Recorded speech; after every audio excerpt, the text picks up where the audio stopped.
Hi everybody, hello from outside of NRG Stadium. Randy McAvoy, Ari Alexander, and our Texans insider for ClickToHouston.com, Aaron Wilson. It's been a busy week, guys, for the Texans. Earlier in the week we had D'Amico, C.J. Stroud, Will Anderson Jr.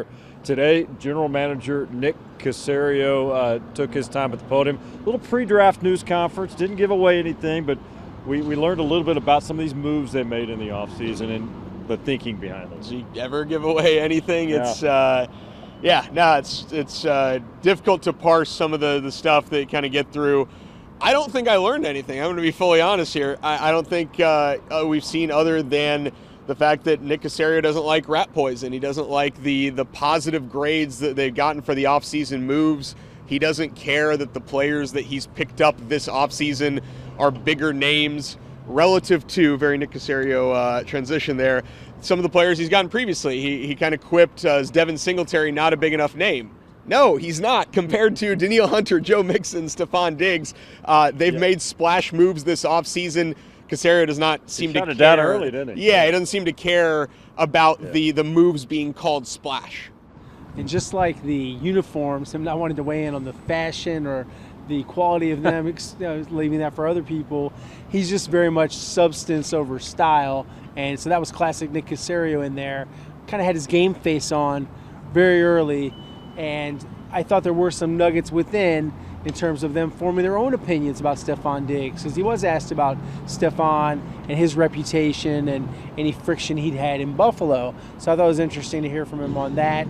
And also on just Joe Mixon, another player like they gave some pretty good money to. Yeah. Why did you do it? Why did you do that when you didn't have to do it? Some interesting decisions.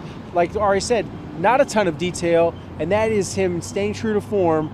Absolutely. Really not going to give you a lot, but answered questions, pleasant and professional. But yeah, they're never going to tell you a whole lot. We asked a little bit about this, the thought process on moving up or down as well. You and I were talking about it for the news conference as well. Again, they hold these news conferences, but over all the years, I don't think there's a GM in the league maybe that gives away much a week before the NFL draft is going to go. Yeah, he's not going to give away much, but that doesn't mean that moves aren't going to be made. Right. I don't think the Texans are going to trade into the first round because everything's been geared around, the day they host the draft party, I think, is kind of indicative of when they want the fans to be excited, and that means it's going to be day 2, second-round pick. Yeah. Could they move into another second-round pick? Because they've been doing that. Nick Caserio likes to bounce around. He'll go from 107 to 99 to get a player. I think that's something that we can look for. Got to work on, there's some spots in the defense. He did say that he can field a team today. They have enough players today to have a competitive team. I don't know how many of these rookies are going to contribute right away, but there's still some spots that you can really build depth on this team.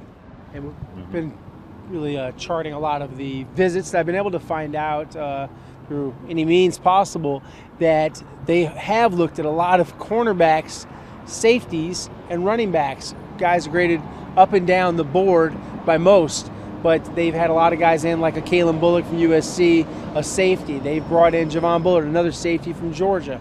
They've had in corners. They've had in Drew Phillips from Kentucky. They've been looking at a lot of defensive backs, and at least if you can read anything into the draft visits and the activity, they look like a team that's looking for corners, defensive tackle, potentially another running back into the mix. They've met with Ray Davis from Kentucky, Isaac Orlando from Louisville. They've had, at least they put some resources into exploring those spots. Before we wrap it up, I got to ask you, because you pointed out, you actually saw him throw passes to Stephon Diggs. About this. And I know you do. You wrote about it. So he had pretty decent arm from Caserio. He did. He was zipping it in the wind, and it was a dark day. The quarterback, he went and got a job, the quarterback for the Terps. So he got a job. There's no quarterback. So Nick was thrilled to throw, and you've got Bill Belichick out there wearing his Johns Hopkins lacrosse shirt, and you got Nick out there throwing passes to future Texans wide receiver, Stephon Diggs. It all comes full circle. And yeah, I did think he threw the ball well. Remember, he was a record-setting quarterback at John Carroll University, and Stephon wasn't having to dive all over the place to get the ball. And they looked like they built a little chemistry. And then years later, they do a little business. Yeah, that's all right. He's now on board with the Texans. So as we tape this, we're a week out for the NFL draft. As of now, Texans, nothing planned in that first round. We'll see if anything changes. But of course, it's going to be a busy second day as well on Friday. That all leads to the draft coming up next week. So that's the latest for now from NRG Stadium. For our insider Aaron Wilson and ClickToHouston.com and Ari Alexander, I'm Randy McAvoy. So long for now from NRG Stadium.